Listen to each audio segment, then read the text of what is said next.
It's important to put things in context.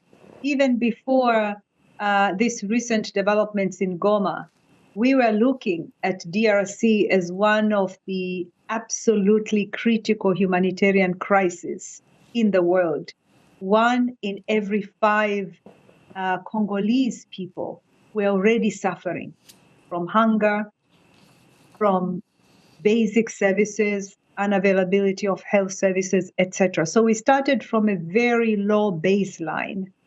And what have we been doing? Several things.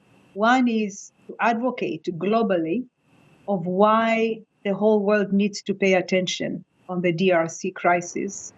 Second, we have been negotiating, talking to all parties in conflict on access to allow humanitarians, including local and national NGOs, to actually go in and provide services, food, medicine, to all people in need.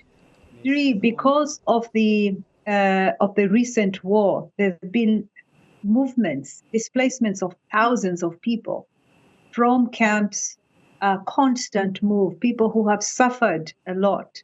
So also trying to address in a very dynamic environment to serve the people who have gone through a lot. We have been advocating for funding because this crisis is mega, it's big, to see what can be done. But all this is great. Unless there is peace and calmness, what we will be doing as humanitarians is really a band-aid solution to save lives. What is the UN doing to make sure that international organizations are engaged on this DRC conflict? I think at the macro level, there's been super high-level engagement, starting from our Secretary General, but also the Emergency Relief Coordinator, to advocate for access, because we are having problems reaching people who are in need. So really getting access to deliver assistance is one aspect. The second is advocating for protection of civilians. Even wars have laws, international humanitarian law, human rights law. One of the biggest challenges we have seen in Goma is around gender-based violence.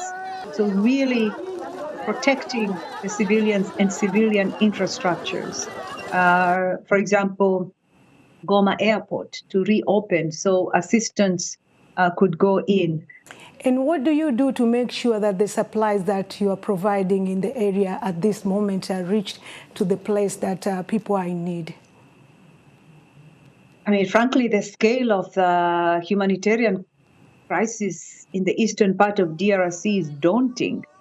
And humanitarians, including UN staff, but also our humanitarian partners, local and national NGOs, they're putting themselves at risk to provide all services needed, from food, medical supplies, but also removing ordnance, explosives on the road.